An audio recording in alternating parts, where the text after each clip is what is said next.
Location of India. దీనినే మనం ఏమంటామంటే ఉనికి. ఏ సబ్జెక్ట్ పేరు? ఉనికి.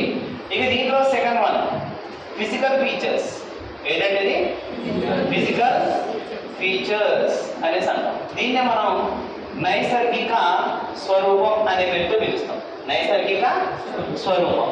ఇప్పుడు నైసర్గిక స్వరూపం అనేటువంటిది second chapter. Third one climate. ఏమంటుంది అండి? క్లైమేట్. శీతోష్ణ స్థితి అనే పేరుతో పిలుస్తాం. శీతోష్ణ స్థితి. ఇందులో నాలుగోది రివర్ సిస్టమ్. ఏమంటుందండి? రివర్ సిస్టమ్ అనేసి అంటాం. ఈ రివర్ సిస్టమ్ అంటే నదీ వ్యవస్థ. నదీ వ్యవస్థ అనేది. తర్వాత ప్రాజెక్ట్స్. ప్రాజెక్ట్స్ అంటే నీటి పారుదల వ్యవస్థ. నీటి పారుదల వ్యవస్థ అనేసి అంటాం. ఇక ఇందులో 6 forest. What the meaning of forest? అడవులు. ఏమంటుందండి? అడవులు లేదా అటవీ సంపద. మనం ఏదనుకున్నా ఓకే, అటవీ సంపద. 7 బయోడైవర్సిటీ. అంటే జీవ వైవిధ్యం. జీవ వైవిధ్యం అనేసి అంటాం. 8 సాయిల్స్. ఏంటిది? సాయిల్స్ నేలలు లేదా మృత్తికలు అనేసి అంటాం. 9 అగ్రికల్చర్. అగ్రికల్చర్ తెలుసు కదా, అంటే వ్యవసాయం. వ్యవసాయం ఏమైతుందో అది. 10 minerals. What the meaning minerals? ఖనిజ సంపద. దీన్నే మనం ఖనిజాలు అనేసి అంటాం. 10 ఇండస్ట్రీస్. ఇండస్ట్రీస్ మీన్స్ పరిశ్రమలు. పరిశ్రమలు ఏమేమి ఉన్నాయో అవన్నీ మనకు రావాలి. Next one 11 transport. ఏం సార్ ఇది? Transport. What is the meaning of transport? రవాణా. Last one population. ఏమంటుందండి? పాపులేషన్ మీన్స్ జనాభా అనేసి అంటాం. ఇప్పుడు మనకి ఎన్ని భాగాలు వచ్చాయి? మొత్తం 30. ఇక 13 భాగాలు. 13కు 13 మనకు గుర్తుండాలి. అదిగా చదవండి. 13కు 13 ఎంతమంది చెప్తారు? ఒక 2 minutes 5 minutes 13కు 13 చెప్పేస్తారా? టక్క టక్క టక్క టక్క చెప్పరు అనుకుంటా. చెప్పలేస్తారా? చెప్పలేరా? కష్టమే కదా. అంతేగా, ఏమవుతాయో ఏమో. ఇప్పుడు మీరు ఆలోచన చేయండి. ఈ సిలబస్ అంతా మన మైండ్లో లేకోకుండా ఏదైనా చేయలేస్తామా? చేయి. ఫస్ట్ అది ఈ సిలబస్ అనేది కరెక్ట్గా మన మైండ్లో ఫిక్స్ అవ్వాలి. ఈ సిలబస్లో నుంచి వచ్చేటువంటి ప్రతి క్వశ్చన్కి మనం ఆన్సర్ చేయడం కావాలి. అయితే ఇందులో ఉన్నటువంటి సిలబస్ను మనం గుర్తుపెట్టుకోవడమే మన ఫస్ట్ భాగం. కానీ లోపల ఉన్నాయండి కావాలి మనకి. సిలబస్ ఎందుకు సార్? సిలబస్ మనం గుర్తుపెట్టుకుంటే లాభం ఏంటి? ఈ రోజు మన క్లాస్ జరుగుతుంది ఫస్ట్ చాప్టర్. రేపు కూడా మన క్లాస్ జరిగింది కానీ మీరు రాలేదు. మీరు రాకపోతే ఎల్లుండి పొద్దున్న వద్దాం అనుకున్నారు. ఎల్లుండి కూడా క్లాస్ జరుగుతుంది. ఎల్లుండి వచ్చేసరికల్లా సెకండ్ చాప్టర్ కూడా అయిపోయింది. అప్పుడు ఏం స్టార్ట్ చేసి నేను శీతోష్ణ స్థితి. మీరు ఏం విన్నారు ఇక్కడ? ఉనికి. కానీ నైసర్గిక స్వరూపం విన్నారా? వినలే. ఇప్పుడు ఏమంటారు? శీతోష్ణ స్థితి. మీకు డౌట్ వస్తుంది, అదే ఉనికి తర్వాత శీతోష్ణ స్థితి ఉంటుందా అని అడిగిన. శీతోష్ణ స్థితి అయితే సార్ పెద్ద ఇంత చెప్పిండని చెప్తారు. ఎంత అనగలోనే మన భారతంతా వాటి దెబ్బకి. అవునా అక్కడ వాస్తవం మరి. కానీ అంతా ఏం జరిగింది? ఇది ఒక్కటి జరిగింది. అవునా కదా? ఇప్పుడు ఈ ఒక్కటి అనేది నీకు ఎప్పుడు తెలుస్తుంది? సిలబస్ మైండ్లో ఉందనుకో, తప్పకుండా అడిగే పని ఉందా? లేదు. నేను ఒకటో చాప్టర్ ఉన్నా, ఇప్పుడు 3వ చాప్టర్ స్టార్ట్ అయింది అంటే నిన్నటి క్లాస్లో ఏం జరిగింది అనగా నేను చెప్పుకుంటా మనం సెకండ్. అంటే నేను సెకండ్ చాప్టర్ ఒక్కటి కష్టపడి చదివితే క్లియర్. అంటే నేనేమిటని ఇప్పుడు 3rd చాప్టర్ వింటున్నా. మన మైండ్లో ఒక క్లారిటీ వచ్చినప్పుడు మళ్ళీ ఇంట్రెస్ట్ వస్తుంది సార్, ఆటోమేటిక్గా వినగలుగుతాం. కానీ సిలబస్ మీద పట్టుకుంటుంది. మరి సిలబస్ మొత్తాలు కూడా స్టడీ చేయాలి. స్టడీ చేయాలంటే డిపెండ్ ఆన్ మైండ్. దేని మీద ఆధారపడాలి మనం? మైండ్ మీద ఆధారపడాలి. మరి మైండ్ మీద ఆధారపడి 12 భాగాలను మొత్తం కూడా క్లియర్గా మనం మన మైండ్లో పెట్టుకోవాలనేసి అంటే ఎలా ప్రాక్టీస్ చేస్తే మనం పెట్టుకోగలుగుతాం? ఒకసారి చెప్పండి. చూసి చెప్పినా పర్లేదు, చూడకుండా చెప్పినా పర్లేదు.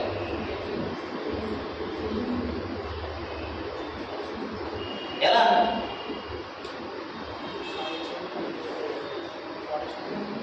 సింపుల్. మన మైండ్ ఎలాగైతే పనిచేస్తుందో అలా చేయాలి. మన మైండ్ ఎలా వర్క్ చేస్తుంది మరి? మైండ్ ఒకసారి చూడండి. ముందుగా మనం స్టడీ స్టార్ట్ చేయాలనేసి అంటే ముందు మన మైండ్ ఎలా పనిచేస్తుందో తెలుసుకొని దాని ప్రకారం స్టడీ చేస్తే మనకు వస్తుంది. అంతేనా కదా? మన మైండ్ 90% 90% ఎలా పనిచేస్తుంది అనేసి అంటే పిక్చర్. ఏంటి సార్ ఇది? Picture mind. ఏమంటుంది ఇది? Picture mind. ఇది ఫస్ట్. 90% ఎలా వర్క్ చేస్తుంది? Picture mind. అంటే బొమ్మల ఆధారంగా పనిచేస్తుంది. నిజమా కాదా? నిజమేనా?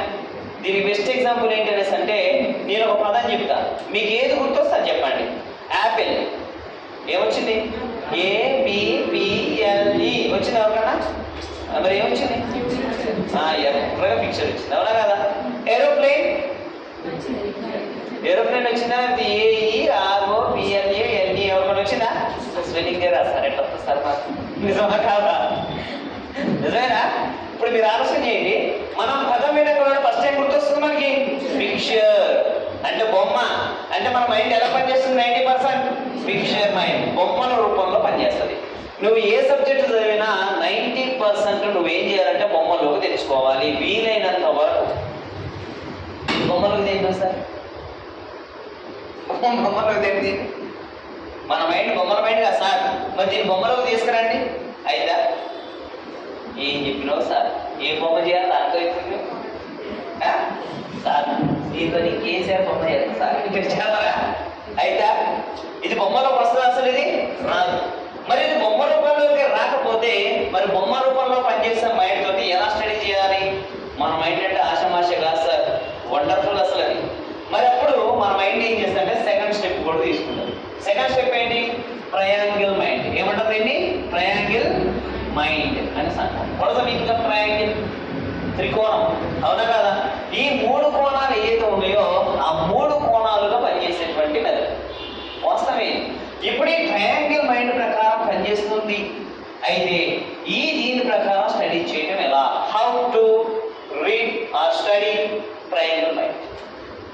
ఎలా స్టడీ చేస్తాం? దీని మీద ఆధారపడి మన దగ్గర ఫోన్ నెంబర్స్ ఉన్నాయి. ఇలాగే ఉన్నాయా లేవా? మరి ఎన్ని నెంబర్లు ఉంటాయి? 10 ఉంటాయా? 11 ఉంటాయా? 10 ఉంటాయా? నిల్చోనే చెప్పు, నీ ఫోన్ నెంబర్ చెప్పు గట్టిగా మంచిగా. 88194945. మీరు చెప్పండి సార్. ఎక్కడ చెప్తున్నారు నెంబర్? కొంచెం ఎక్కడ చెప్తున్నారు నెంబర్ చెప్పే విధానాన్ని గమనించారా? మనమే మీరు గమనిస్తాం సార్, మీరు ఎవరు అనుకున్నావు అసలు? నెంబర్ ఎలా చెప్పారు? కస్టమర్ కేర్ నుంచి కూడా మీకు ఫోన్ వస్తుంది. ఆ ఫోన్ వచ్చినప్పుడు మీ నెంబరు 9987 వినరా లేరా? అక్కడ చెప్పారు వీళ్ళ నెంబరు ఎక్కడ చెప్పారు? 991929. అంటే డిజిట్లు ఎలా తీసుకుంటున్నాం? 2233. ఎందుకు తీసుకోవాలట్లా? ఎందుకు తీసుకోవాలంటే అంటే మన మైండ్ సెట్ అలాగే పనిచేస్తుంది కాబట్టి. మరి మైండ్ సెట్ అలాగే పనిచేస్తుంది అంటే 9701531231 అట్లా మనం ఏం చేస్తుంటే డివైడ్ చేసి స్టడీ చేస్తాం.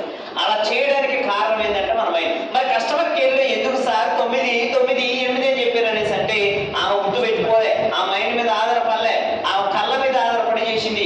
నెంబర్ అని పెట్టుకొని మీ నెంబరు 99 అని చదివింది కాబట్టి అట్లా చదివింది. కానీ మనం చదువుతున్నామా చెబుతున్నామా? అంటే మైండ్ మీద ఆధారపడమా కళ్ళ మీద ఆధారపడమా? మైండ్ మీద ఆధారపడితే ఖచ్చితంగా మైండ్ ఎలా చేస్తుంది దాన్ని? డిజిట్. ఆ డిజిట్లలో ఎన్ని డిజిట్లు క్లియర్గా గుర్తుంటాయి? ఎన్ని డిజిట్లు అంటే 3. ఎన్ని ఖచ్చితంగా గుర్తుంటాయి? 3. అది పర్ఫెక్ట్ గా ల్యాండ్ అవుతుంది. అందుకోసమే మన మైండ్ ఏమైనది? ట్రయాంగిల్. 3 అన్నప్పుడు దీనికి కొంచెం ముందు 2, దీని తర్వాత 4 లేదా 5 వరకు మన మైండ్ ఈజీగా క్యాచ్ చేస్తుంది. కానీ 3 పర్ఫెక్ట్ గా క్యాచ్ చేస్తుంది. అందుకోసమని మనం ఏదైనా సరే నెంబర్ చెప్పండి అనేసి అంటే 9000900143 ఎట్లా చెప్తున్నారు నెంబర్ అంటే అంతే చెప్తారు. ఇక అర్థమవుతుందా? అలా చెప్పడానికి రీజన్ ఏంటంటే ట్రయాంగిల్ మైండ్. అంటే ఇప్పుడు దీంట్లో బొమ్మ వస్తుందా? రాదు. కానీ ట్రయాంగిల్ మైండ్ వస్తుందా? ఖచ్చితంగా వస్తుంది. మరి ట్రయాంగిల్ మైండ్ వస్తుంది, ఓకే. ఒకవేళ ఏదైనా ఒక పదానికి సంబంధించింది చెప్పాల్సి వచ్చిందనుకో, మరి దాన్ని ఏ మైండ్లోకి తెచ్చుకోవాలి? ఇప్పుడు మీ అందరూ తెలుసు అమెరికా అధ్యక్షుడు ఎవరైనా జో బైడెన్. ఆ పదం మనకు తెలిసిన పదం లాగుందా? కొత్త పదం లాగుందా? నాకు తిరిగేలాగుందా? తిరగపోకుండా ఉంది. ఇప్పుడు మనం దాన్ని గుర్తుపెట్టుకోవాలంటే జో బైడెన్ అనగానే మనం ఎప్పుడే గుర్తుపెట్టుకునేసి ఒక 5-6 రోజులు మీరు జో బైడెన్ చెప్పలేస్తారా? ఇప్పుడు ఆల్రెడీ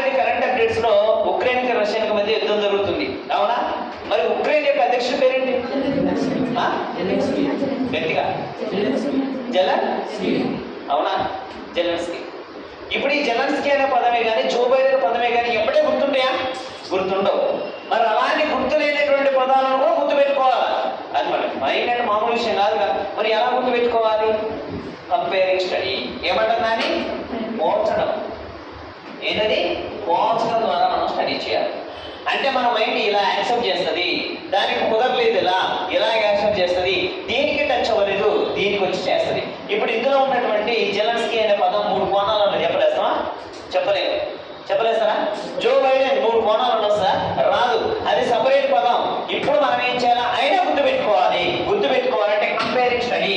ఆల్రెడీ మన మైండ్ లో ఉన్నటువంటి విషయాలని వాళ్ళకి కంపేర్ చేసుకోవాలి. చూడండి, జెలెన్స్కీ ఉక్రెయిన్ అధ్యక్షుడికి నేనంటే జెలసీ. ఎవరికి? ఉక్రెయిన్ అధ్యక్షుడికి నేనంటే జెలసీ. ఎందుకంటే ఆయనకంటే అందంగా ఉన్నాడు.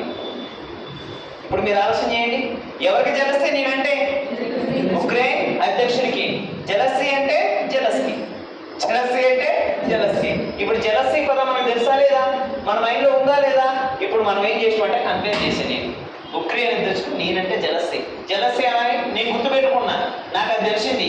ఎవరు అధ్యక్షుడు? ఉక్రెయిన్. ఎగ్జామ్ పేపర్లో ఏం చేశారు? ఉక్రెయిన్ అధ్యక్షుడి పేరు గుర్తించండి అని అన్నాడు. కింద ఏం చేసిండ్రు? జెలెన్స్కీ, జో బైడెన్, రష్యా అధ్యక్షుడు ఏంటి? పుతిన్. ఇట్లా మనోళ్ళు ఏం చేశారంటే పేరు ఇచ్చారు. ఇప్పుడు మీరు చూడండి, జెలెన్స్కీ అంటే నా మనసులో ఏముంది? జెలెన్స్కీ అంటే కంపేర్ చేసినవా లేదా? అవునా కదా? జో బైడెన్, జో అంటే మనకు తెలుసు ఏంటి? జో కొట్టడం. నువ్వు జో కొడితే పడుకోపోతే బయట వేస్తా. అర్థమవుతుందా? అమెరికాకి చెప్తున్నా మనం, ఏమని చెప్తున్నాం అనేసి అంటే నేను జో కొడతా, పడుకో, లేదనుకో బయట వేస్తా. జో బైడెన్ అమెరికా అధ్యక్షుడు ఎవరు? జో కొడతా, పడుకోపోతే బయట వేస్తా. జో బైడెన్ అంటే కంపేర్ చేసుకోవాలి మనకు తెలిసిన పదాల్లోకి. అంటే మన మైండ్ ఈ 3 పదాల విషయాలలో లేదా 3 పద్ధతుల్లో మనకు పనిచేస్తూ ఉన్నప్పుడు స్టడీ చేసే ప్రతి విషయం దేనికి అనుగుణంగా ఉంటుందో అలా అనుగుణంలోనికి మార్చుకొని స్టడీ చేయాలి. అప్పుడు మనకు స్టడీ ఈజీ అవుతుందా, టఫ్ అవుతుందా? అర్థమవుతుందా కాదా? ఈజీగా అర్థమవుతుంది. అలా అర్థమయ్యాలి, అది మనసులో ఉండాలి, మైండ్ సెట్గా మారాలి అనేసి అంటే ముందు మన మైండ్ మీద ఆధారపడితే మైండ్ ఎట్లా పనిచేస్తుందో తెలియాలి. ఇప్పుడు ప్రజెంట్ ఉన్నటువంటి యువతకి మన మైండ్ ఎట్లా పనిచేస్తుందో తెలియదు, కానీ కోచింగ్ కోసం మాత్రం ఉరికొస్తారు. అంతా వచ్చి కూర్చుంటున్నారు. ఈడొచ్చిన ఆయన వచ్చు కాబట్టి చెప్తున్నాడు. ఇక మన వాళ్ళు ఏం లేదు, అది అర్థమైనా కాకుండా చేసేది ఏం లేదు కాబట్టి తెల్లని పుస్తకాన్ని నల్లగా చేసుకుని ఇంటికి పోతున్నారు. ఉద్యోగాలు వస్తాయా? రావు. నేను చెప్పే విషయం ఏంటంటే అంటే నువ్వు ఒక రోజు వచ్చావు, ఒక రోజులో 6 గంటలు కూర్చున్నావు. 6 గంటలు నువ్వేం విన్నావో నీకు తెలియాలి, నువ్వేం నేర్చుకున్నావో నీకు తెలియాలి. మార్నింగ్ వచ్చిన తర్వాత ఈవినింగ్ వెళ్ళేటప్పుడు నువ్వేం నేర్చుకున్నావు ఒకసారి రివిజన్ చేస్తే ఆ రివిజన్ లో మార్నింగ్ శిక్షణ ఫస్ట్ ఇదిన్నా, తర్వాత ఇదిన్నా, ఇవి నాకు తెలుసు అని నీ మనసు నీకు చెప్పాలి, నీ మైండ్ నీకు రిటర్న్ ఇవ్వాలి. అలా ఇచ్చినప్పుడు నువ్వు విన్నట్టు, నువ్వు ఇచ్చినప్పుడు మాత్రం నువ్వు కూర్చున్నట్టు. లేకుంటే అది వేస్టా కాదా? వేస్ట్. తెల్లని పేపర్లు నల్లగా చేసినంత మాత్రం ఉద్యోగం రాదు. మన తెల్లగా ఉన్న మైండ్లోకి నల్లని అక్షరాలు పంపించినప్పుడు మాత్రమే ఎగ్జామ్ హాల్ వరకు వస్తాయి. నీ బుక్ వస్తుందా? రాదు. ఎగ్జామ్ హాల్కు వచ్చేది ఏంటంటే నీ మైండ్. ఆ మైండ్ మీద డిపెండ్ అవ్వాలి. But no books. మరి బుక్స్ లేకపోతే మరి ఎలా చదవాలి సార్? బుక్స్ అంటే నువ్వు రాసిందే పుస్తకం కాదు, కానీ మార్కెట్లో వచ్చి దొరుకుతున్నాయి. మీకు వచ్చిన ప్రతి ఫ్యాకల్టీ కూడా బుక్ ఇస్తారు. ఇవ్వడా? ఖచ్చితంగా ఇస్తారు. మరి ఆల్రెడీ రాసి మీకు బుక్ ఫ్రీగా ఇస్తుంటే నువ్వు విని మైండ్లో పెట్టాల్సిన వాల్యుబుల్ టైంని రాసి టైం ఎందుకు వేస్ట్ చేస్తున్నావు? అవునా కదా? రాసి వేస్ట్ చేయొచ్చా? చెయ్యొద్దు. నువ్వు రాయాల్సింది ఒకటే వింటూ మ్యాథ్స్, మిగతా సబ్జెక్టులన్నీ జాగ్రత్తగా వినడానికే కేటాయించాలి. అందులో ప్రాధాన్యత కలిగినవి వీళ్ళే రాపిస్తారు. వచ్చిన వాళ్ళు రాపియరా? ఈ నుంచి బిట్టు ఖచ్చితంగా పడుతుంది, ఇది క్రిటికల్ అంటే ఇది మీరు రాసుకోండి ఆయన రాపిస్తారు, క్లియర్గా రాపిస్తారు. ఎందుకంటే మీరు మిస్టేక్ రాస్తారన్న భయంతో, నా పిల్లలకి ఇది రావాలన్న ఉద్దేశంతో వీడికి వచ్చే ప్రతి ఫ్యాకల్టీ మీ మీద ఇష్టంతోనే వస్తారు సార్, ఇష్టం లేకుండా రారు. మిమ్మల్ని ఎంత ఇష్టపడతారు అనేసి అంటే ఇంట్లో కన్నా తన పిల్లల కంటే కూడా మీ మీద ఎక్కువ ఇంట్రెస్ట్ కలిగి ఇష్టం కలిగి వస్తారు. నిజమే. కాకపోతే ఏ ఫ్యాకల్టీ నన్ను కనుక్కోండి, వీడికి వచ్చినటువంటి ఫ్యాకల్టీ అంతగా ఇష్టపడతారు. అంటే like your childrens, my childrens అట్లా చెప్పుకుంటున్నారు. మీరంటే కన్న కొడుకులు కూతురులతో సమానం. అందుకోసమని మీకోసం ఎంత కష్టపడడానికి ఇష్టపడతారు వాళ్ళు. అంత కష్టపడడానికి ఇష్టపడి ఇష్టాన్ని కష్టంగా మార్చుకొని మీ మీద ప్రేమతో చేస్తారు. కానీ మనం ఏం చేస్తాం తెలుసా? దాన్ని దుర్వినియోగం చేస్తున్నాం. దుర్వినియోగం చేస్తే వస్తాయి ఉద్యోగాలు? రావు. అందుకోసం మీరెంట ఫీల్ అవ్వాలనేసి అంటే ఫ్యాకల్టీ రామలోనే మనం వేరు విషయాల్లోకి మన మైండ్ 3 రకాల పద్ధతుల్లో పనిచేస్తుంటే ఇక్కడ ఇచ్చినటువంటి ఈ సిలబస్ని ఏ పద్ధతిలో స్టడీ చేస్తే వస్తుంది? ఎలా స్టడీ చేయాలి? 3 రకాల పద్ధతుల్లో ఏ పద్ధతి? Triangle method. అవునా? అంటే మనం ట్రయాంగిల్ తక్కువ చేయొచ్చు, ఎక్కువ చేయొచ్చు. సరే మనం డివైడ్ చేద్దామా? చేద్దాం. చేసి స్టడీ చేసి చూద్దాం ఒకసారి.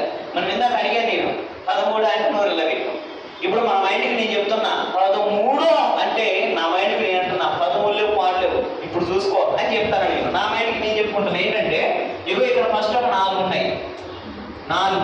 దీని తర్వాత మళ్ళీ ఏం చేస్తాను నేను? 3, తర్వాత 2, 2, 2.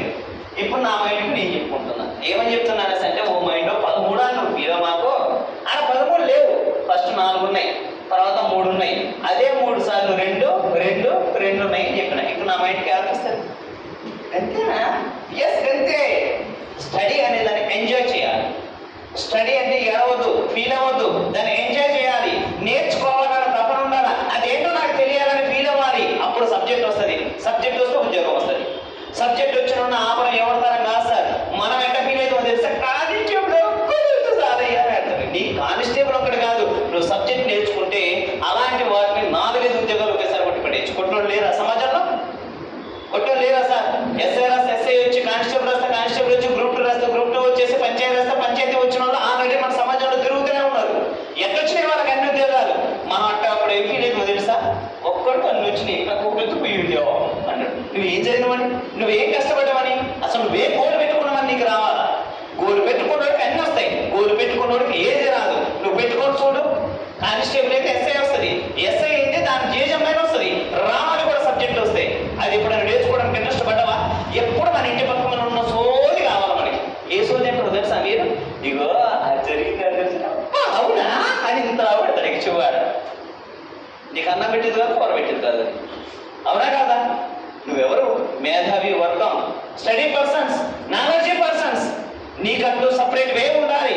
ఏంటి నీ వే అనేసి అంటే ఇక సోది వింటాం కాదు, సమాజం ఏంటో నాకు తెలియాలి, ప్రపంచం ఏడిపోతుందా నాకు తెలియాలి, ప్రపంచంలో ఏం జరుగుతుందో నాకు తెలియాలి, ప్రపంచం ఎలా నడుస్తుందో నాకు తెలియాలి. నేను ఆ ప్రపంచానికి కొత్త బాట వేయాలి. నువ్వు నేర్చుకుంటే వేయగలుగుతావు. ఏ రోజు ఆలోచిస్తాం అయితే ప్రపంచం అంతా పోతే నాకేం సార్, సమాజం విడిపోతే నాకేం సార్, ఆ సోది ఇళ్ళ బట్టి సార్ సార్ అని చెప్తాం. మనం 3 పూట్లకి ఇంత ముద్ద, కంటికి నిద్ర సార్ అనేసి అనుకున్నవాడు డెవలప్ అయినట్టు చరిత్రలో లేదు. లేదు. ఏమున్నా సార్? జానడు కడుపు. నువ్వు బిర్యానీ పెట్టినా నిండిద్ది, గొడ్డుగారం వేసినా నిండిద్ది. ఆకలి అయినప్పుడు ఆకలికి రుచి తెలియదు అంటారు పెద్దోళ్ళు. వింటారా ఎప్పుడన్నా? మాస్ ఆకలి అవుతుంది. బాగా ఆకలి అయితే మనోడు చనడు అనమాట, అరే తినడానికి ఏమి లేదురా, ఇంతే కారం ఉందిరా అనేసి అంటే కారము నీళ్ళు ఇది తీరా బాబు నీళ్ళు పెడతాం అనేసి అన్నాడు. దబా దబా దబా దబా కారంతో అంతా నింపు పడేసి నింపంలో ఆఫర్ వచ్చింది, రే బిర్యానీ రా అన్నాడు. నువ్వేమంటావు? తిన్నదంతా కక్కిపోయి తింటావా? ఆల్రెడీ తిందకి నాకు ఏమవుతాడు. నిజమే కాదా? ఏమున్నా సార్ దానికి ఏమున్నది అసలు? నువ్వు అనుకోవాలి, కొత్త బాట వేయాలి. నేను నాకంటూ సపరేట్ వే ఉండాలి. నన్ను చూసి అందరూ కూడా నేర్చుకోవాలి. సమాజం ఏంటో నేను నేర్చుకున్న ఇప్పటి వరకు సమాజానికి కొత్త బాట ఇప్పుడు నేను నేర్పించి చూపిస్తా అని నువ్వు డిసైడ్ అవ్వాలి. అది నీ వల్ల మాత్రమే జరిగింది, ఎవడి వల్ల కాదది. అంతే. చూడు, జరిగింది చెయ్యి, జరిగింది. అలా ప్రయాణం చేయి, సక్సెస్ అవుతుంది. కానీ మనం ఏం చేయకోకుండా, ఏ ఆలోచన లేకోకుండా ఎంత కాలం ఇట్లా కూర్చున్నా పెద్దోళ్ళు చెప్పే సామెత, ఎక్కడ వేసిన గొంగలి అక్కడే, ఎక్కడ వేసిన గొంగలు అక్కడే ఉంటే వాల్యూ వస్తుందా? దాన్ని తీయాలి, స్నానపట్టాలి. స్నానపడితే దాన్ని దమ్మేంటో తెలుస్తుంది. నదిక చెట్టు దిగిపోద్ది, కొండ పంట పగిలిపోద్ది. కానీ తీయనంత వరకు, వాడనంత వరకు ఏ వస్తువైనా సరే ఆగమవుతుంది, పాడవుతుంది. ఇప్పుడు మీరు ఉపయోగపడే వస్తువు అవుతారా? ఉపయోగించిన వస్తువు అవుతారా? ఉపయోగపడే వస్తువు కావాలంటే ప్రతిరోజు స్నాన పెట్టాల్సిందే. స్నాన పెట్టాలంటే కష్టపడాల్సిందే. కష్టపడే మనసుని ఎప్పుడు కూడా సిద్ధం చేయాల్సిందే. ఆ సిద్ధం చేయడంలో ఎప్పుడు కూడా నీరసం రాకూడదు, నిర్లక్ష్యం రాకూడదు. నీరసం నిర్లక్ష్యం రావద్దంటే ముందు అర్థం కావాలి. అర్థం కావాలంటే నీ మైండ్కు నువ్వు చెప్పుకోవాలి. పక్కన వచ్చి చెప్తే కాదు అది అవుతుందా? కాదు. నీ మనసు, నీ మైండ్ నీ ఆధీనంలో ఉండాలి. దానికి నువ్వే నేర్పించుకోవాలి. ఇప్పుడు చూడండి, ఈ 13 భాగాలంటే నా మైండ్కి నేను చెప్తున్నా, ఓ మైండ్ 13 అనేసి నువ్వు కంగారు వరకు ఆడ 13 లేవు, 4 లేవు, ఎన్ని ఉన్నాయో తెలుసా? ఇప్పుడు నేను చెప్తున్నా విను అని. ఫస్ట్ 4 ఉన్నాయి, తర్వాత 3 ఉన్నాయి.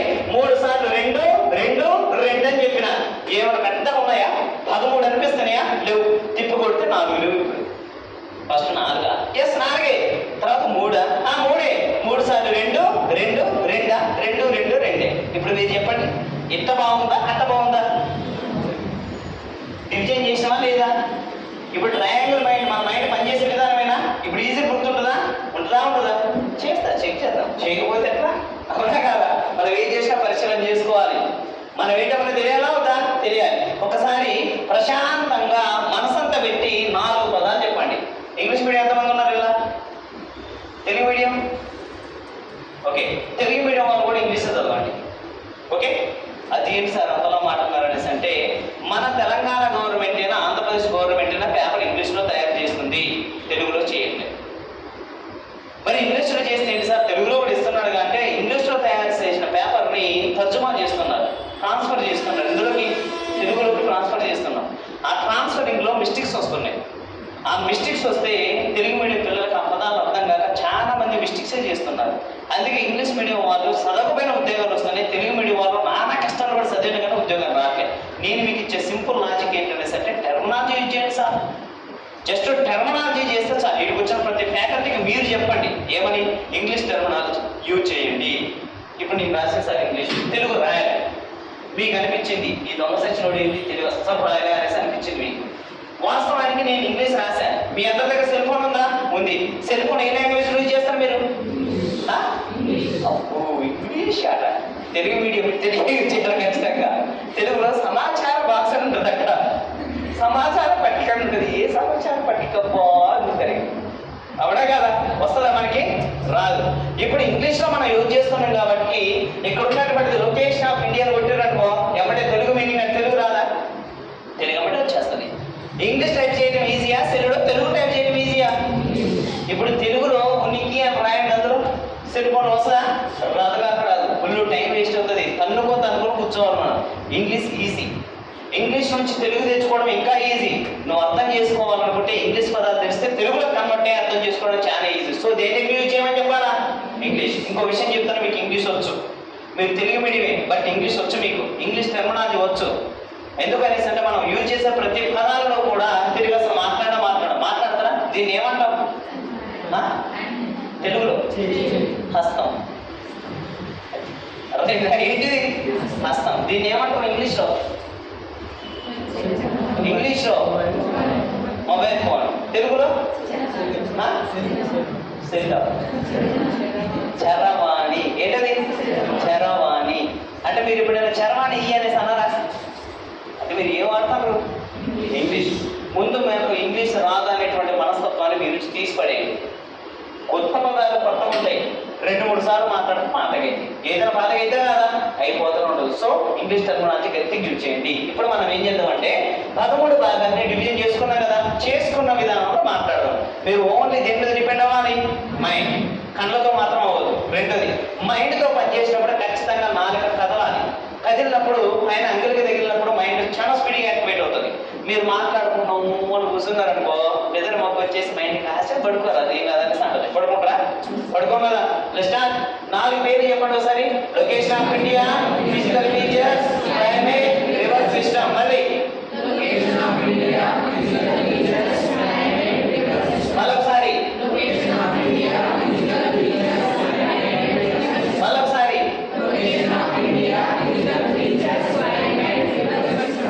మళ్ళీ మళ్ళొకసారి వన్స్ అగైన్ మళ్ళొకసారి అమ్మ లాస్ట్ చెప్తారు కదా.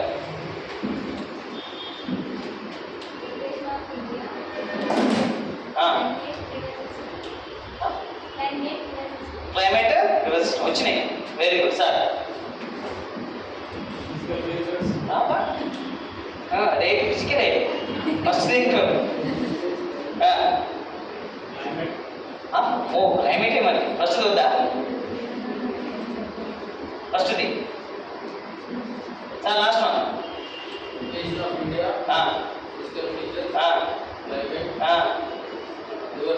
ఎక్సలెంట్. ఎట్లా?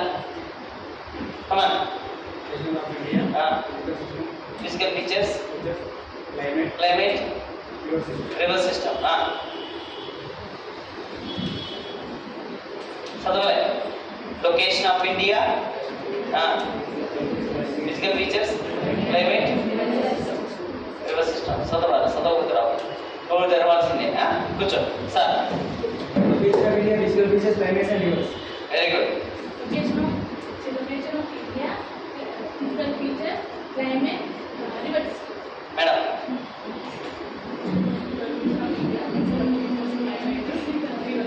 వచ్చినట్టే. ఎస్. ఇప్పుడు నిల్చున్న వాళ్ళకి చాలా తక్కువలో అయిపోయింది. ఇప్పుడు నిల్చుకున్న వాళ్ళకి ఇంకో ముడి ఆడాలి. అర్థమైంది కదా? 5, 4, ఈ 3, 7 చెప్పాలి ఈసారి. ఇప్పుడు ఈ 3 చెప్పండి ఒకసారి. Project, forest, biodiversity. Once again. Once again. Once again. Once again. Once again.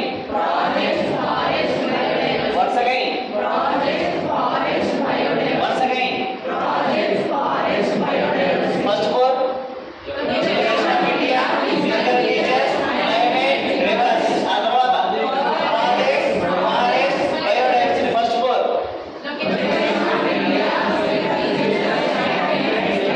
River system. Next. First 4. Location of India, physical features, climate, river system. 3. Project, forest, biodiversity. Come on.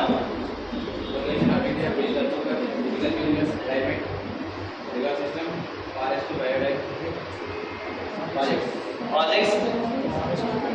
forest, biodiversity. Very good. Link up అనేది చాలా important sir. Rivers మీద ఏం కట్టుకుంటాం మనం? Project. So ఇక్కడ rivers system అయిపోకుండా project, forest, biodiversity. ఆ link up ఇచ్చుకోవాలి. అమ్మా చెప్తారు.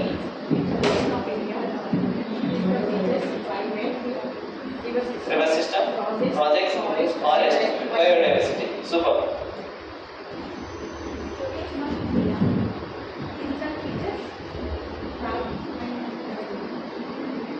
Climate.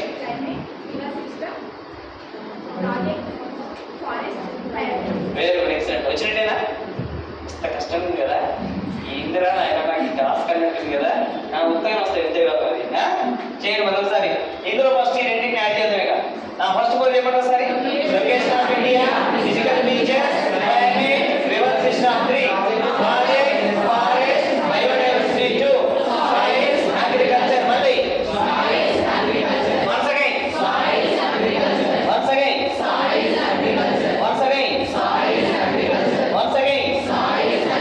Once again. 4. Location of India, physical features, climate, river system. 3. Project, forest, biodiversity. 2. Science, agriculture. వచ్చినట్టేనా? ఎవరు చెప్తారు?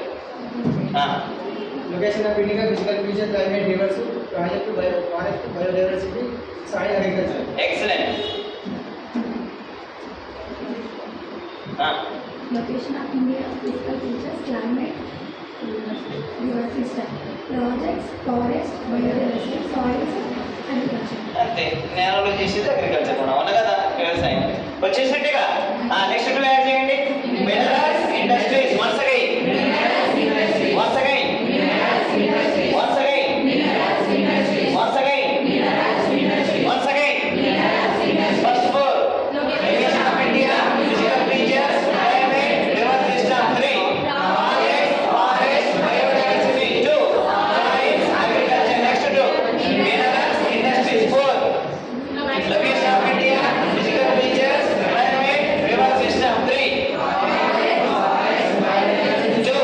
Science, agriculture. 2. Minerals, industries. ఎవరు చెప్తారు మీకు? Location of India, physical features, climate, rivers, project, forest, biodiversity, soil, agriculture, minerals, industries, transport, population. Excellent. చెప్తారు ఇక.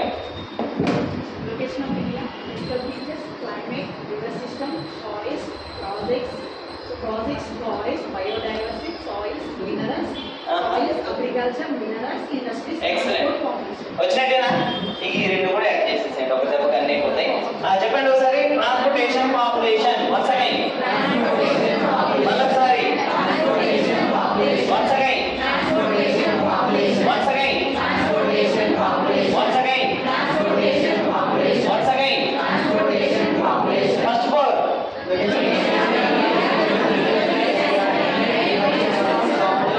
Project, forest, biodiversity,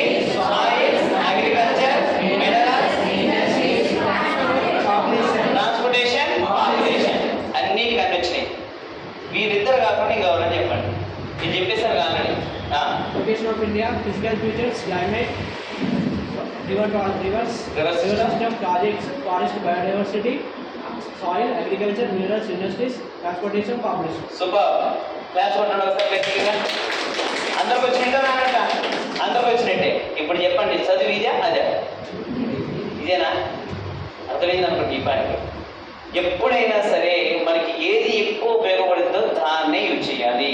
exam హాల్లోకి మీరు రాసిన పుస్తకాన్ని తీసుకొని పోనిస్తారంటేనేమో రాయండి. ఎగ్జామ్లోకి పుస్తకం పోనీయా సార్ మా మైండే తీసుకుపోనిస్తారంటే మైండ్కి పని చెప్పండి డైరెక్ట్. బయట వాడికి మనకు వేరియేషన్ కనిపించాలి. బయట చదివేటువంటి వ్యక్తులకి, బయట ప్రిపరేషన్ అయ్యే వ్యక్తులకి మనకు ఎంత వేరియేషన్ ఉండాలి అనేసి అంటే ఆయన గంట చదివితే మనం గంట చదివితే ఆయన కంటే ఎక్కువ మార్కులు పెట్టే విధంగా మనం ఆ గంటలోనే ప్రిపరేషన్ ఉండాలి.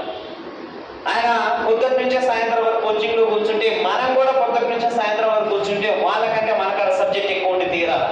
వాళ్ళు చేయలేని క్వశ్చన్లు కూడా మనం చేయగలగాలి. అప్పుడే వాళ్ళకంటే మన వే డిఫరెంట్గా ఉన్నట్టు మనం సాధించగలుగుతాం. వాళ్ళకంటే ఎక్కువ మార్కులు, ఉద్యోగం కూడా. నిజమా కాదా? అంటే అసలైన చదువు ఎలా చదవాలి అనేటువంటిది తెలియక ఎక్కువ మంది లాస్ అవుతున్నారు. ఓకే, మీకు ఇప్పుడు జాగ్రఫీ నేర్పించడానికి వస్తున్నా, చదువు నేర్పించడానికి వస్తున్నాను? చదువు ఎట్లా నేర్పించడానికో వస్తున్నాం, కానీ జాగ్రఫీ చెప్పట్లేదుగా. ఓ మరి ఇది ఏంది? మరి వీళ్ళు ఏదో అన్నారుగా జాగ్రఫీ చెప్పట్లేదు సార్ అన్నారుగా.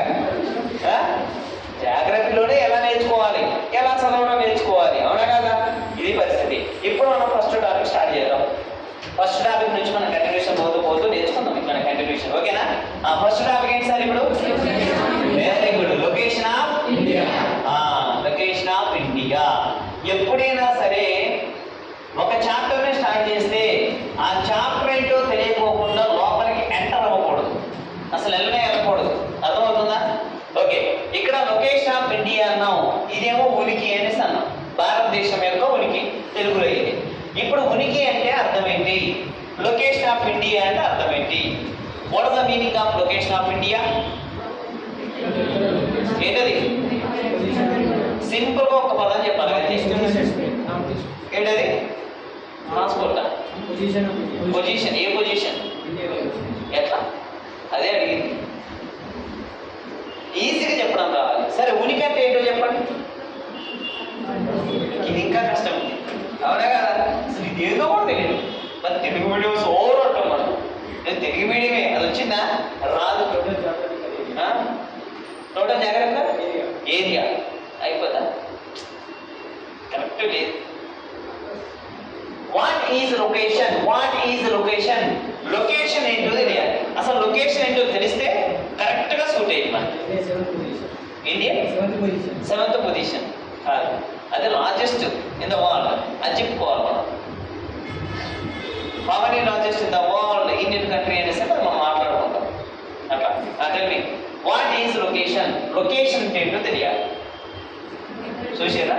అది ఏంటంటే ఎక్కడుంది, ఎక్కడ వరకు ఉంది అని చెప్పేదా? ఎక్కడుంది, ఎక్కడ వరకు ఉందా? ఏ స్టేట్ లో ఉందా? ఎక్కడి నుంచి ఎక్కడ వరకు ఉంది? అంతేనా? ఇంకా అంతకంటే ఈజీ లేదా? ఇప్పుడు మీరు ఇప్పుడు ఉన్నారు సార్, మీ ఫ్రెండ్ వచ్చిండు, వచ్చి బస్ స్టాండ్ దగ్గర నిల్చున్నాడు. అబ్బా చూసారా? మనం లొకేషన్ అంటే కూడా మీకు అర్థం కాకపోతే ఎట్లా? మనం అప్పటికి వాట్సాప్లో లొకేషన్ షేర్ చేయలేదా? మరి ఎందుకు మీరు ఎంతకన్నా ఆలోచన చేశారు? పక్కన బస్ స్టాండ్లోకి వచ్చి మన ఫ్రెండ్ దిగండి, యాడరా అంటే పలాంది పలాంది పలాంది అని చెప్తే నీ మొహం లాగా ఏం చెప్పినావు, ఏమంటారు సార్? అది నాకు ఏం తెలియదు అనేసి అన్నాడు. దరిద్రుడా, నోరు మూసుకొని సెల్ ఫోన్ ఓపెన్ చేసి వాట్సాప్ కూడా ఓపెన్ చేసి చెప్పినాం, ఏమంటే లొకేషన్ షేర్ కొట్టినాం, దాన్ని బట్టి పోని ఇంటికి వస్తారు. అంటే ఏం జరిగింది అక్కడ? అడ్రస్ వచ్చిందా రాలేదా? అంటే లొకేషన్ ఆఫ్ ఇండియా అనేటువంటి దాన్ని చాలా సింపుల్ గా మనకి తెలిసిన వాడుక పదంలోకి రావాలి అనేసి అంటే ఏమని చెప్పుకోవాలి? అడ్రస్. ఏంటి సార్ ఇది? ఇప్పుడు చెప్పండి, అడ్రస్ ఎంతమంది తెలియదు? అందరూ తెలుసా లేదా? ఇప్పుడు ఇది అడ్రస్ అయినప్పుడు ఉనికి అంటే ఏమైంది? ఉనికి అంటే ఏమైంది తెలుగులో? ఇది కూడా అడ్రస్ ఏమంటారు? అది లెక్క, చిరునామా. ఇప్పుడు చెప్పండి, లొకేషన్ ఆఫ్ ఇండియా ఉనికి అంటే ఇదో చాప్టర్ లాగా ఉంది. ఏమవుతుంది అలా? ఏం లేదు. అడ్రస్ అడ్రస్ అవుతుంది తెలియదు సార్, అందరూ తెలుసా లేదా? అంటే ఇక్కడ మనం ఉన్న పదాన్ని ఉన్నట్టుగా చదవకండి, అసలు దేంటో తెలుసుకోండి. ఏ చాప్టర్స్ అయినా అంతే సార్, ఏ సబ్జెక్ట్ చదివినా అంతే. అసలు ఆ టైటిల్ ఏంటో మనకు తెలియాలి. టైటిల్ తెలియదు కానీ లోపలంతా కావాలి మనకి. పొద్దున్నే లేచి ఏం చేయాలంటే ఉనికే అంటాడు. ఇక అబ్బా ఉనికి ఏదైనా ఉనికిలో అంటే ఇక అందులో షాడవార్తం చెప్తారైనా 2 రోజులు మర్చిపోతాడు. ఇక 2 రోజుల తర్వాత మొన్న నువ్వు ఎప్పుడో చూసినవా అనేసరికి మొన్న చెప్పిండటవా అంటాడు ఇక మళ్ళీ. ఇక అంటే ఉందా మైండ్లో? లేదు. ఇప్పుడు మీరు ఆలోచన చేయండి. అదే మనకు అడ్రస్ అన్న సంగతి తెలిస్తే జీవితంలో ఎప్పుడన్నా మర్చిపోతామా? మర్చిపోయినటువంటి పదమే ఉనికి, మర్చిపోని పదమే అడ్రస్, మర్చిపోని పదమే చిరునామా. కానీ ఉనికి అంటే చిరునామా అన్న సంగతి తెలియక మర్చిపోయినమ్మా. అవునా కదా? ఆ సబ్జెక్ట్ స్టార్ట్ చేసినప్పుడు title most important. Title important. Akhanda, అవునా కదా? ఆ ఘోరాల గురించి తీసింది కాబట్టి అఖండ అని పేరు పెట్టిండు. ఒక టైటిల్లోనే సినిమా మొత్తం కనిపించిందా లేదా? కనిపించింది. బాహుబలి ఆయన చరిత్ర గురించి తీసిండ్రు, అవునా కదా? అంటే మీరు మంచి గమనించండి. ఒక టైటిల్ అంటే 3 hours సినిమా. ఇక్కడ ఒక టైటిల్ అనేసరికి అందులో ఉన్న ప్రాంతాన్ని కూడా ఒక టైటిల్ ఉన్న మనకు కనిపిస్తుంది. టైటిల్ అంతా ఇంపార్టెన్స్ ఉంటుంది. బట్ ఆ టైటిల్ మాత్రం మనం నేర్చుకోం. టైటిల్ అంటే అర్థం చేసుకోం, కానీ లోపలికి వెళ్ళి మొత్తం చదువుతాం. అందుకే మనకు సబ్జెక్ట్ రాదు. మీరు స్టడీ చేసేటప్పుడు ఫస్ట్ మనకి ఏం తెలియాలా? టైటిల్. ఇప్పుడు చెప్పండి, అడ్రస్ అందరూ తెలుసుగా. ఆ అడ్రస్ లో ఫస్ట్ మనం ఏం రాస్తాం? అడ్రస్ లో ఫస్ట్ ఏం రాస్తాం? మీ address sir house number, very good, excellent. ఇంకా విలేజ్, ఆ తర్వాత మండల్, శుభం, ఆ తర్వాత డిస్ట్రిక్ట్, తర్వాత శుభం, పిన్ కోడ్, తర్వాత స్టేట్, తర్వాత అయిపోయా కంట్రీ. ఏంటిది? కంట్రీ. శుభం. ఇప్పుడు మనం ఈ మొత్తం అడ్రస్ రాసినాం, పంపించాం. పోదా పోదా పోదా పోదా పోదా ఎందుకు పోదు? అర్థం కాదు. ఈ ఇంటికేదో రాసినాం, కానీ ఇంట్లో ఎవరికాడికి పోవాలో తెలియదు. ఇక అవునా కదా? ఇంటి దాకా పోయి ఆడ కూర్చుంటది. ఇల్లేదో దొరికింది కానీ ఇంటికి ఇచ్చి వేసింది దీన్ని అనేసి అనుకుంటాడు. ఇక మరి ఇంట్లో ఎవరికి ఇవ్వాలంతా ముందు ఏం చేయాలా? మరి మన అడ్రస్ చెప్పండి అంటే అట్లా చెప్తాం మనం. చూసినా మనకు తెలియదు ఎక్కడున్నాయో అలా ఉంటాయి. ఫస్ట్ చెప్పాల్సింది చెప్పకుండా అన్నీ చెప్తారు అన్నమాట. కూరం తొలుతారు, ఉప్పు మాత్రం ఏదిగా. మళ్ళీ టేస్ట్ ఎట్టుందని అడుగుతారు. ఎక్కడితే ఏది ఎక్కడదు టేస్ట్ అప్పుడు, అవునా కదా? అంటే ఒక అడ్రస్ అనగానే మనకి అన్ని గుర్తొచ్చినాయా రాలేదా? ఎస్. ఇప్పుడు నీ అడ్రస్ అడగలే, నా అడ్రస్ అడగలే, ఎవరి అడ్రస్ అడుగుతాడు? ఎవరి అడ్రస్ అడుగుతాడు? ఎవరి అడ్రస్ అది? ఇండియా. ఇండియాకి అడ్రస్ కావాలన్నట. ఖచ్చితంగా ఇండియాకి పేరు ఉంటే ఉండవా? ఎస్. ఇప్పుడు చెప్పండి, ఇండియాకి పేరు ఉంటాయి కాబట్టి ఫస్ట్ అడ్రస్ లో ఏం రాయాలి? నేమ్స్. ఏంటది? నేమ్స్ అంటే ఏంటవి? పేర్లు. ఖచ్చితంగా రాయాల్సింది, తప్పదు, అడ్రస్ కదా. ఆ తర్వాత రెండోది ఏం రాయాలా? హౌస్ నెంబర్, విలేజ్, మండలం, డిస్ట్రిక్ట్, పిన్ కోడ్, స్టేట్. ఇవన్నీ కూడా ఈ కంట్రీలోనే ఉంటాయి. మరి కంట్రీలో ఉన్నప్పుడు ఇవన్నీ యూజ్ చేయడం కుదురుద్దా? కుదరదు. ఇవన్నీ మనకే, కానీ దేశం లోపల ఇవన్నీ ఉన్నాయి. మరి దేశానికి అడ్రస్ చెప్పాలంటే ఈ రాయాలంటే ఇండియాకి ఏ ఇంటి నెంబర్ అంటావు?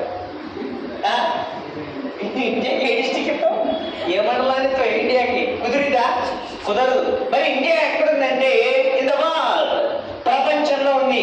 అంత పెద్ద ప్రపంచంలో భూమి మీద మన దేశం ఎక్కడుంది అనేసి అంటే దానికి ఎంత అడ్రస్ చెప్పాల్సిన పనిలే. ఇక్కడ నుంచి ఇదంతా మనం పీకి పడేసి జస్ట్ లాటిట్యూడ్స్, లాంగిట్యూడ్స్ అని చెప్తే అయిపోతుంది దాని అడ్రస్. ఇంటి నెంబర్ అవసరమా? లేదు. విలేజ్ అవసరమా? మండలం అవసరమా? డిస్ట్రిక్ట్, అదేవిధంగా పిన్ కోడ్, స్టేట్ ఏం అవసరం లేదు. అవన్నీ దేశం లోపల ఉన్నాయి. ఆ దేశానికి అడ్రస్ కావాలనేసి అంటే మొత్తం భూమి మీద దేశం ఎక్కడుందో చెప్పేటువంటిది లాటిట్యూడ్స్. ఏంటి సార్ ఇది? Latitudes and longitudes. ఇప్పుడు చెప్పండి, అక్షాంశాలు, రేఖాంశాలు అని పిలుస్తాం. వీటి ఆధారంగా అడ్రస్ అంతా చెప్తాం. ఇప్పుడు దీంట్లో అడ్రస్ అయిపోలేదా? వాస్తవానికైతే అయిపోయింది, కానీ ఫుల్ఫిల్గా ఉందా? లేదు. మనం ఉన్నాం ఇక్కడ మొత్తం మన పేర్లు రాసి అడ్రస్ ఇచ్చినాం. పిల్లగాడి ఎక్కడాక? నల్గొండ. పిల్లగాడి ఎక్కడ? నల్గొండ. ఇప్పుడు మనం కరీంనగర్ నుంచి పని మీద నల్గొండకు పోయి, నల్గొండ ఫ్రెండ్ ఉన్నాడు, ఇప్పుడు ఉన్నాడు.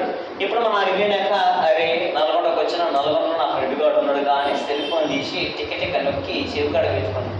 ఎవరి నల్గొండ ఫ్రెండ్ ఫోన్ ఎత్తిండు. హే ఏం రోజు ఛానల్ గుర్తొచ్చినంటే ఛానల్ గుర్తు రాలేదురా, నీ జిల్లాకు వచ్చిన వాడు గుర్తొచ్చినాయని చెప్పినాం. ఏ నిజంగా నల్గొండకు వచ్చినావు అంటే ఎస్ నల్గొండకు వచ్చినా అని చెప్పినావు. ఎక్కడున్నావు చెప్పు అనేసి అంటే మనోడు మన దగ్గర ఉన్న రిజిస్ట్రేషన్ ఆఫీస్లో అని చెప్పిండు. ఇప్పుడే వస్తున్నా చూడారు మనోడు వచ్చి ఇద్దరు కలుసుకున్నారు. సూపర్ హ్యాపీగా వాళ్ళు మాట్లాడుకున్నారు. కాకపోతే సబ్ రిజిస్టర్ రాలే, పని కాలే. సాయంత్రం నాకు ఇద్దరు కలిసి వెయిట్ చేసిండు, ఆయన రాలే. ఇక అక్కడ ఉన్న ఆఫీసు అసిస్టెంట్స్ ఉంటారు కదా, రేపు రండి సార్ అని చెప్పారు. అప్పుడు మనోడు ఏమంటే సరేరా ఇక నేను కరీంనగర్ బయలుదేరుతా, ఇక రేపు వస్తలే అని చెప్పిండు. అరే రేపు పొద్దున వచ్చేదానికి మళ్ళీ కరీంనగర్ పోవాలన్నారా? అదే అక్కడున్నా ఇక్కడున్నా ఏం అవసరం లేదు, ఇంటికి పోతుందా అని ఇంటికి తీసుకొని పోయింది. తీసుకుపోతే ఏం జరిగింది అడుగుతారు. ఇంటికి తీసుకెళ్తే ఏం జరిగింది? ఇంట్లో ఉన్న పరిచయం చేయరా సార్? ఆ ఇంట్లో ఎవరెవరు ఉంటారు? ఇక మా అమ్మ, మా నాన్న, మా అక్క, మా బావ, మా అన్న, మా వదిన, పిల్లలు అందరూ పరిచయం చేసి పడేసి అందరు చక్కగా పరిచయం చేసుకున్నారు. అంతేకండి వాళ్ళ మమ్మీ అన్నదన్నమాట, నాన్న మీరు ఇద్దరు కష్టం మాట్లాడుకుంటూ భోజనం తయారు చేస్తానని చెప్పింది. ఇప్పుడు అందరూ పరిచయం అయిపోయారు. చక్కగా ఫ్యామిలీ మెంబర్స్ అందరూ తెలిసారు, ఇంట్లో ఉన్న వాళ్ళందరూ తెలిసారు. వీళ్ళిద్దరు చక్కగా మాట్లాడుకుంటా ఉన్నారు.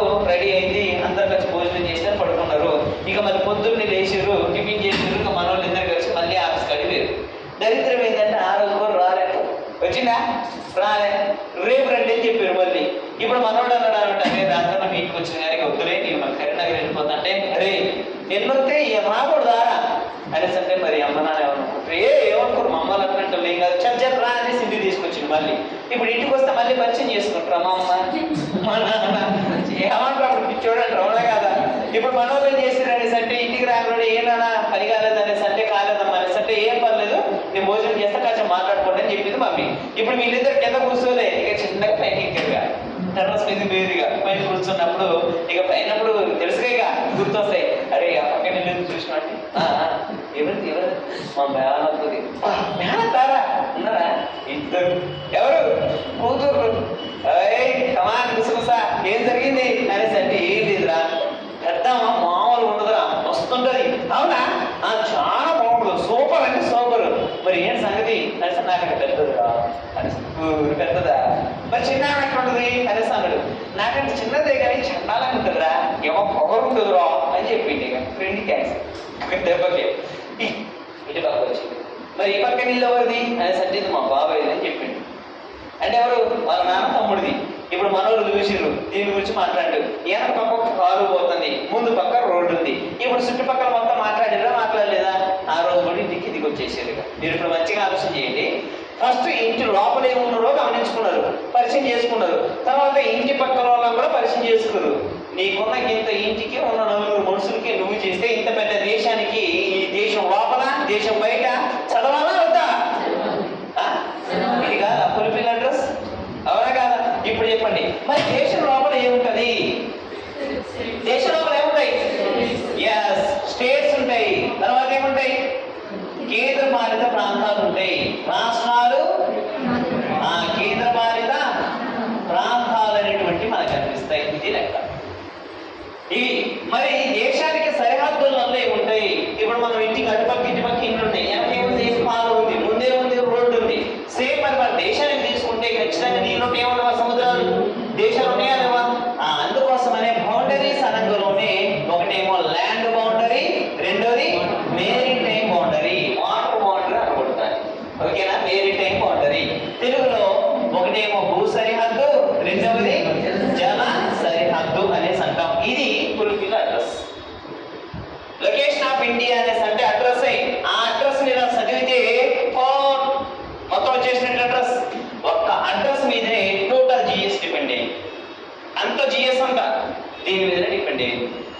అంటే నీకు జిఎస్ మీద పట్టు రావాలంటే ఈ అడ్రస్ మీద పట్టు రావాలి, వచ్చి తీరాలంటే ఇంకా అంత ఆధారపడి ఉంటుంది దాని మీద. ఇప్పుడు చెప్పండి, చదువు అనేది ఎట్ట చదివితే బాగుంటుందా, బట్టి చదివితే బాగుంటుందా? ఎట్లా చదివితే బాగుంటుంది? ఎట్లా చదివితే బాగుంటుందా? ఎందుకుండదు?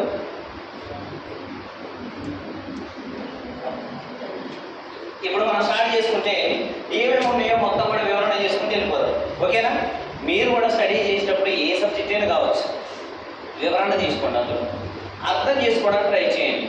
ఉన్నదాన్ని బట్టి కొట్టకండి.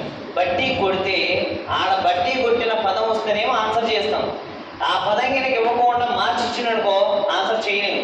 ఇప్పుడు మనకి పరిభాషలో ఎగ్జామ్లో రాసేటప్పుడు ఏమంటాడు ఆయన? ఉనికి అంటాడు. కానీ ఉనికి అనే పదం నువ్వు చదివి గుర్తుంటేనేమో నీకు ఆన్సర్ వస్తుంది. ఒకవేళ వాడు ఉనికి అని ఇవ్వకోకుండా చిరునామాని ఇచ్చిననుకో ఎగిరిద్ది గాడిగా. ఇక బిట్టు రాదు, ఆన్సర్ రాదు. ఇక ఈ చదువుతాడు కాబట్టి మన వరకు ఉద్యోగాలు రావట్లేదు. సో ఏ సబ్జెక్టు చదివినా సరే మీరు ఏం చేయండి అంటే అర్థం చేసుకోండి. అసలు ఆ పదం ఏంటో మనకు తెలియాలి అని ఫీల్ అవ్వాలి.